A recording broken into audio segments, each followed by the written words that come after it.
कार्तिक काम के चक्कर में हमेशा बाहर ही रहा करता था, जिसकी वजह से लोगों से मिलना, बातें करना मानो उसके लिए ख्वाब सा हो गया था।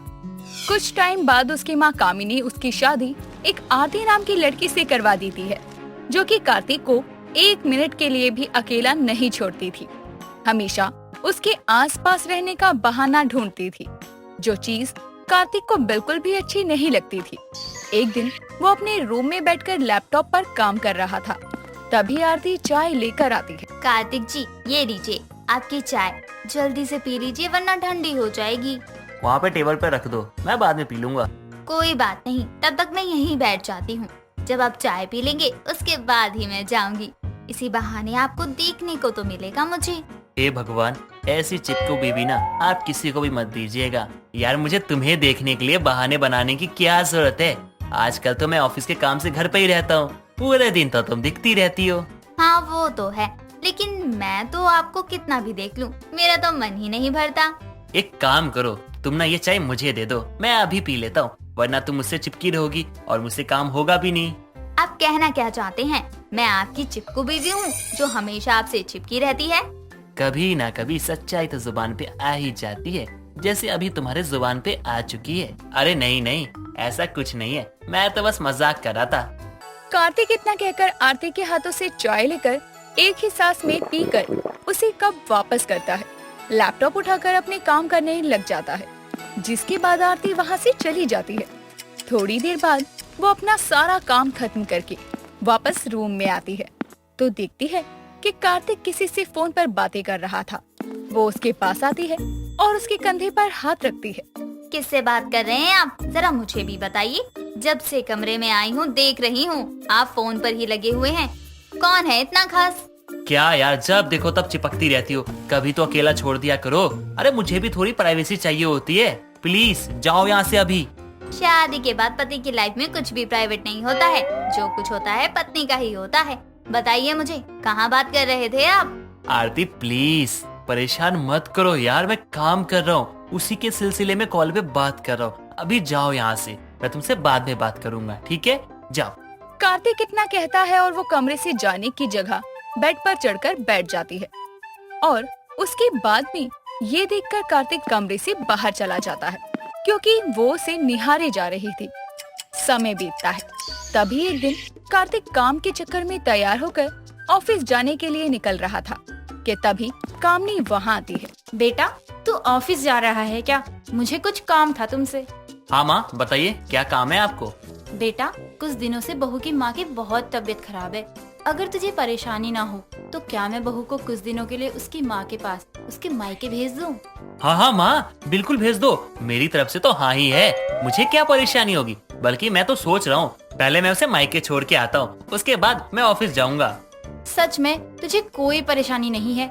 तुझे बुरा तो नहीं लगेगा ना कि अभी तेरी शादी हुई है और मैं तेरी बीवी को उसके मायके भेज रही हूँ?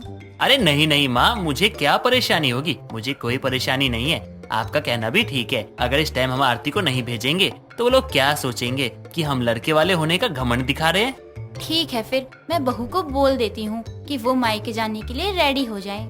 कामिनी इतना कहकर अपनी बहू आरती के पास जाती है और उसे सारी बात बताते हुए मायके जाने की इजाजत दे देती है। लेकिन आरती का कार्तिक को छोड़कर जाने का बिल्कुल भी मन नहीं था। वहीं दूसरी तरफ कार्तिक को अपनी चिपकू बीवी से कुछ दिनों के लिए छुटकारा मिल रहा था। इस खुशी में उसके पैर जमीन पर टिक नहीं रहे थे। कुछ देर बाद जैसे तैसे करके कार्तिक आरती को उसके मायके छोड़कर अपने ऑफिस के लिए निकल जाता है। पूरे दिन खुशी से काम करके वो घर लौटता है और सोफे पर बैठकर फोन चला रहा था। तभी आरती पानी लेकर वहाँ आती है और कार्तिक बिना सर उठाए पानी का ग्लास पकड़ता है। अच्छा हुआ माँ आप पानी लेके आ गई, मैं आपको अभी आवाज देने ही वाला था। माँ जी नहीं, बीवी हूँ मैं आपकी। आपकी जरूरतों का मुझे नहीं पता होगा तो किसे होगा? तु, तु, तु, तु, तु, तु, तुम यहाँ कैसे? अरे तुम तो अपने मायके गई थी ना, मैं खुद तुम्हें तुम्हारे मायके छोड़ के आया था। तुम वापस कैसे आई? हाँ आप आए थे, लेकिन माँ ने बोला कि अभी तेरी नई नई शादी हुई है, तू अपने ससुराल को संभाल। मेरे लिए तेरे पापा भाई सब हैं और मैं ठीक हूँ, तू चिंता मत कर, इसलिए मैं आ गई। मम्मी जी ने बोला और तुमने मान भी लिया। कैसी बेटी हो तुम। लगता है आपको खुशी नहीं हुई मेरे आने की। मैंने तो सोचा कि आप मुझे अचानक से देखकर खुशी हो जाएंगे, लेकिन आप तो सदमे में आ गए। तुम्हारी जैसी अगर चिपकू बीवी मिलेगी ना तो इंसान सदमे में ही होगा, भांगड़ा तो करेगा नहीं। कार्तिक आरती से सवाल जवाब कर रहा था, तभी कामनी भी वहाँ आ जाती है। चलो अच्छा हुआ बहू तू आ गई, तेरे बिना तो घर खाली खाली हो गया था। माँ जी तभी तो मैं आ गई। सही किया ना मैंने माँ जी। तुम कभी कोई काम गलत करती हो जो आज करोगी? थोड़ी देर बाद कार्तिक अपने कमरे में चला गया था। समय बीतता है, लेकिन आरती की आदतों में कोई सुधार नहीं आता। वहीं कार्तिक अपनी चिपकू बीवी से हद से ज्यादा परेशान हो चुका था। एक दिन वो अपने ऑफिस के काम से बाहर जाने के लिए बैग पैक कर रहा था, तभी आरती वहाँ आती है। आप कहीं जा रहे हैं क्या? हाँ, ऑफिस के काम से बाहर जा रहा हूँ कुछ दिनों के लिए। ये क्या कह रहे हैं आप मुझे छोड़कर जा रहे हैं? ऊंचा सुनती हो क्या तुम? मैंने कहा तुमसे ऑफिस के काम से बाहर जा रहा हूँ। सुनाई दिया मुझे, लेकिन मुझे भी लेकर चलिए। किसी भी ऑफिस की ट्रिप पर बीवी को साथ ले जाना अलाउ होता है। मुझे भी ले चलिए अपने साथ। यार तुम बड़ी चिपकू किस्म की औरत हो, कहीं तो अकेला छोड़ दो। अब ऑफिस के काम से जा रहा हूँ, वहाँ भी तुम्हारे साथ जाऊंगा क्या? चुपचाप ना घर पे बैठो। कार्तिक इतना कहकर अपना बैग उठाकर कमरे से बाहर चला जाता है, जिसके बाद आरती सीधे अपनी सास के कमरे में जाती है और उसे सारी बात बताती है। जिसके बाद कामनी उसके साथ नीचे आती है और अपनी बेटी को रोकती है। बेटा ले जाना, क्या हुआ?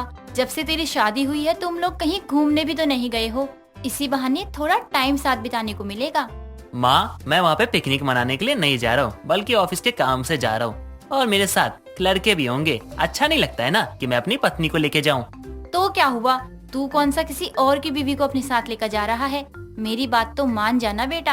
अब तो मुझे लेकर जाना ही पड़ेगा।